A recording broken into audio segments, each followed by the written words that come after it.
ডাকসু কি বন্ধ হয়ে যাচ্ছে? নির্বাচন কি হবে? আদেও ডাকসু কি আর চালু থাকবে? ঢাকা বিশ্ববিদ্যালয় প্রশাসনের সাথে ডাকসু নেতৃবৃন্দ বারবার চেষ্টা করার পরে অবশেষে তাদেরকে পেয়ে তাদের সাথে একটি মিটিং হয়েছে। ওই মিটিংয়ে বিশ্ববিদ্যালয় প্রশাসন ডাকসুর ব্যাপারে খুব স্পর্শকাতর একটি মন্তব্য করেছে। এই বিষয়ে একটু আলাপ আপনাদের সাথে করা দরকার। তার আগে আরেকটি গুরুত্বপূর্ণ খবর একটু আপনাদের সাথে শেয়ার করে নেই। আপনারা জানেন কুষ্টিয়া সদর আসনের যিনি এমপি মুফতি আমির হামজা, এই আমির হামজার উপরে অতর্কিতে গণ অধিকার পরিষদের যে নেতা আছেন নুরুল হক নূর প্রতিমন্ত্রী, সেই নুরুল হক নূরের সমর্থক গোষ্ঠী তার গাড়িবহরে হামলা চালিয়েছে। কুষ্টিয়া একেবারে 6 রাস্তার মোড়, এই মোড়েই তার গাড়িবহর যখন যায়, তার সামনে পুলিশের একটা গাড়ি ছিল, পিছনে পুলিশের গাড়ি ছিল, পুলিশের উপস্থিতিতেই তার উপরে হামলা চালিয়েছে। হামলার দৃশ্যটা একটু দেখাই, আসুন দেখুন একটু।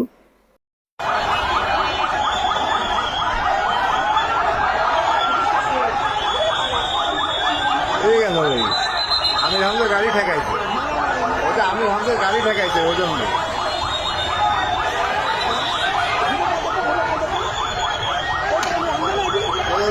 বাড়ি বাড়ি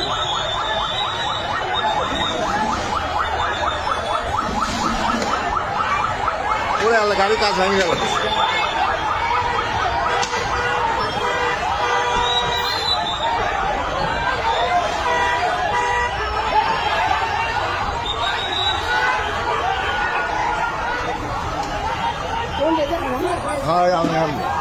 গণ অধিকার পরিষদের এই যে মাত্র 12-14 জন নেতা, এরা যখন এইখানে আমির হামজার বাসাও কিন্তু ওইখানে, যখন ওখানে জড়ো হয়, আমির হামজা এটা দেখে বাড়িতে আসছিল, তার বাড়িতে ঢুকতে যাচ্ছিল, ওই সময় ওইটা দেখে তিনি ডাইরেক্ট বাসায় না গিয়ে কুষ্টিয়া মডেল থানায় প্রবেশ করে পুলিশকে বিষয়টি অভিহিত করেন।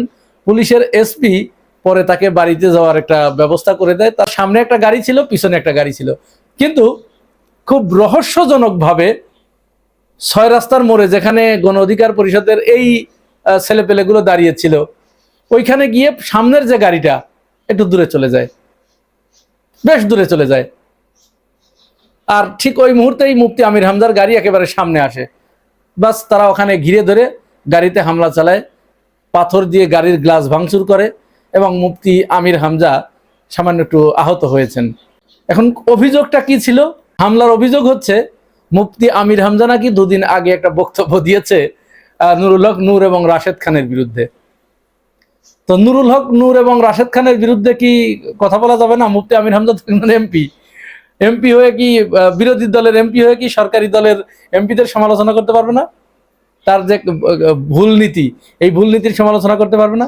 আর রাশেদ খানের বিরোধিতা করলে পরে, রাশেদ খানের বিরুদ্ধে বক্তব্য দিলে গণ অধিকারেরা তো জ্বলে কেন? রাশেদ খান কি গণ অধিকারের কেউ? গণ অধিকারের মুখে চুনকালি মেখে রাশেদ খান বিএনপিতে চলে আসছে, এটা কি কুষ্টিয়ার গণ অধিকার পরিষদের নেতারা জানে না? নাকি এরা এখনো রাশেদ খানকে অন করে? কোনটা? যদি তাই হয় তাহলে তো চরিত্র বলতে আর কিছু থাকলো না। আমরা খুব উদ্বেগের সাথে লক্ষ্য করছি, নুরুল হক নূরকে যেখানে কেউ একটু কটূক্তি করছে, সেখানেই গিয়ে তাদের উপরে হামলা করা হচ্ছে। আপনাদের মনে আছে রাজশাহী বিশ্ববিদ্যালয়ে সালাউদ্দিন আম্মার একটা মন্তব্য করেছিলেন, চুলকানিটা শুরু, মলমের নাম নুরু, এরকম একটা ফেসবুক পোস্ট দিয়েছিলেন।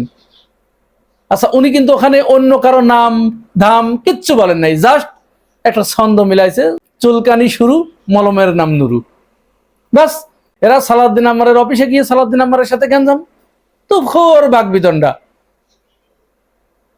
তাকে বারবার আপনি কেন এরকম কথা বললেন? এরকম একজন গুরুত্বপূর্ণ ব্যক্তি, তিনি একজন বাংলাদেশের অত্যন্ত গুরুত্বপূর্ণ ব্যক্তি, তার সম্পর্কে আপনি এই ধরনের মন্তব্য কেন করলেন? সালাউদ্দিন আম্মার বারবার বলছে যে আমি তো তার নাম নেই, আমি জাস্ট একটা ছন্দ মিলাইছি, তো এখানে আপনি তাকে টেনে আনছেন কেন? তারপরেও তার উপরে চড়াও। আবার কুষ্টিয়াতেও ঠিক একই কাজ করলো, নুরুল হক নূরের সমালোচনা করায় তার উপরে হামলা। কেন রে ভাই? নুরুল হক নূর কি আল্লাহর ফেরেশতা, আসমান থেকে নাজিল হওয়া কেউ? তো সেই নুরুল হক নূরকে কিছু বলা যাবে না? তার সমালোচনা করা যাবে না? তার ভুল নীতির সমালোচনা করা যাবে না? তো একটা সংসদে একটা আইন পাশ করে নিয়ে আসেন যে নুরুল হক নূর বাংলাদেশের মহান ব্যক্তিত্ব, মহান অধিপতি, তার সম্পর্কে কোনো সমালোচনা করা যাবে না, এরকম একটা আইন পাশ করে নিয়ে আসেন।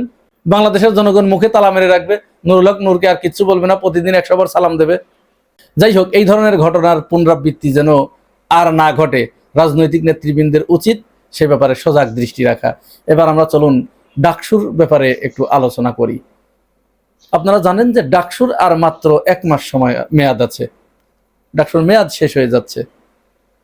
এই ডাকসুর মেয়াদ শেষ হওয়ার আগেই বিশ্ববিদ্যালয় প্রশাসন পরবর্তী ডাকসুর তো তফসিল ঘোষণা করবে, একটা নির্বাচনের তারিখ দেবে, কিন্তু সেই ব্যাপারে তাদের কোনো ভ্রুক্ষেপ নেই।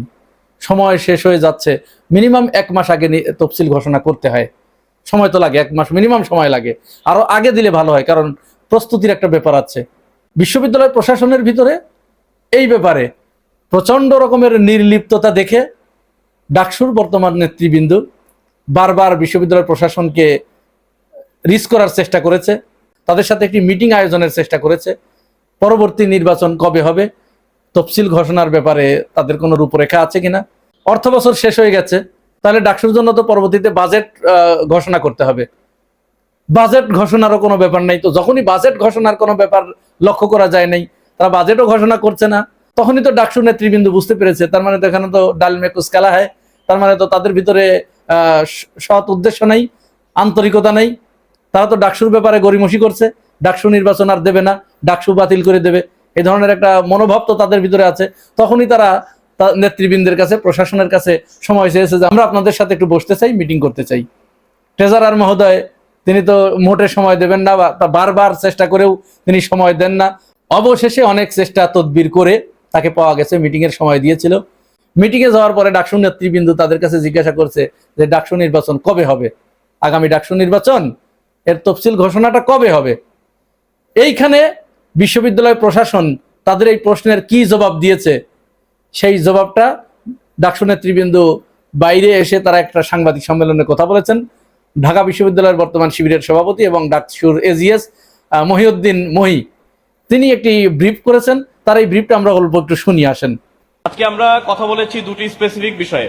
প্রথমটা হচ্ছে যে বিশ্ববিদ্যালয়ে ডাকসু নির্বাচন অনুষ্ঠিত হবে, এটি সাধারণ চিরচারিত নিয়ম, কিন্তু দুঃখজনকভাবে আজকে যখন আমরা এই দাবি নিয়ে গেলাম যে আগামী 1 মাসেরও কম সময় আছে যে নির্বাচিত ডাকসুর, ফলে পরবর্তী ডাকসু কখন হবে এই প্রশ্ন যখন আমরা বিশ্ববিদ্যালয় প্রশাসনকে করেছি, ট্রেজারার মহোদয় বলেছেন যে কোনো ধরনের সিদ্ধান্ত নেওয়া হয়নি যে ডাকসু কবে হবে, এই কারণে ইউজিসিকে চিঠি পাঠানো যায়নি এবং বাজেট বরাদ্দ হয়নি ডাকসুর জন্য। অথচ আমরা ডাকসুর যে বাজেট, এই বাজেট নিয়ে একদম এই ডাকসুর শুরু থেকে কথা বলে আসছি, কিন্তু দুঃখজনক ভাবে হলেও সত্য, পরবর্তী ডাকসু তারা কিভাবে বাস্তবায়ন করবেন সেই বিষয়ে এখন পর্যন্ত তারা কোনো সিদ্ধান্ত নিতে পারেননি। তার মানে এখানে বুঝতে পেরেছেন, পরিষ্কার তারা বলেছে যে ডাকসু নির্বাচন কবে হবে আমরা জানি না। এরপরে আবার আরো এক ধাপ এগিয়ে গিয়ে বলেছে ডাকসু তো নিয়মিত হয় না, সেই 1991 সালে একবার হয়েছিল, তারপরে হয়েছে 2019 সালে, আবার 2026 সালে হয়েছে। এরকম যেহেতু নিয়মিত হয় না সেহেতু হবে। তার মানে কি ডাকসু নির্বাচন দিলেই তো বাকি 6টা দিতে হবে, জাকসু, রাকসু, চাকসু, জকসু সবগুলোই দিতে হবে। তো বিএনপি কি এখন এই ঝুঁকি নেবে? এই ঝুঁকি তারা নেবে না তো, কারণ বিশ্ববিদ্যালয়গুলোতে ছাত্র দলের যে অবস্থা 5 আগস্ট পরবর্তী সময়ে তাদের যে অ্যাক্টিভিটিস, তারা তো কোনো ধরনের ওয়েলফেয়ার অ্যাক্টিভিটিস করতে পারে নাই, কোনো ধরনের মানবিক রাজনীতি তারা সেখানে শো করতে পারে নাই। এমনকি 12 ফেব্রুয়ারি নির্বাচনের পরে বিএনপি সরকার গঠন করার পরেও ছাত্রদল কোনো বিশ্ববিদ্যালয়ে তাদের ভালো রাজনীতি শো করতে পারে নাই, ছাত্রদের কাছে তারা যেতে পারে নাই, সাধারণ শিক্ষার্থীদেরকে তারা কাছে টানতে পারে নাই, তারা তাদের ভালো অ্যাক্টিভিজম দেখাতে পারে নাই। তাহলে আলটিমেটলি ফলটা দাঁড়াবে কি, যদি আবার নির্বাচন হয় গত নির্বাচনে যা হয়েছিল তার থেকে আরো শোচনীয়ভাবে তাদের পরাজয় ঘটবে।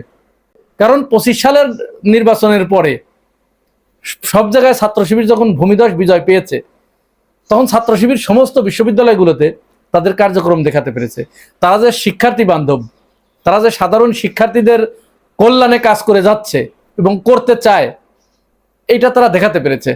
ডাকসুতে তারা প্রশাসনের বাজেট ছাড়াই নিজেরা বিভিন্ন জায়গা থেকে ফান্ড কালেকশন করে তারা যে উন্নয়ন করেছে, যে কাজগুলো সেখানে করেছে, এগুলো তো ছাত্রছাত্রীরা সেটার সাক্ষী।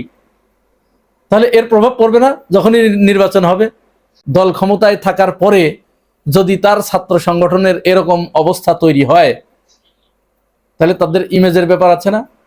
তো এইটা কি কোনো ছাত্র সংগঠন বা কোনো দল এটা মেনে নেয়? এটা কখনোই মেনে নেয় না, কখনো এটা হতে দেবে না। যার কারণে বিশ্ববিদ্যালয়গুলো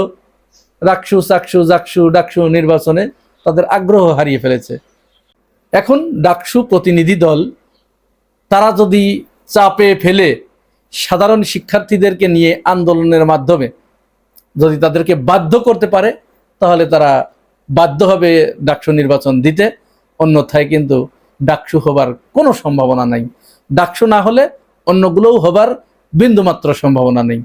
প্রিয় ভাই ও বোনেরা, এই পুরো বিষয়টা শোনার পরে আপনাদের কাছে কি মনে হয়েছে আপনার মূল্যবান মতামতটি জানিয়ে যাবেন মন্তব্যের ঘরে। আর আপনি যদি আমার এই চ্যানেলে নতুন হয়ে থাকেন তাহলে চ্যানেলটি সাবস্ক্রাইব করে পাশে থাকবেন। আজ এ পর্যন্তই, ভালো থাকবেন, আল্লাহ হাফেজ।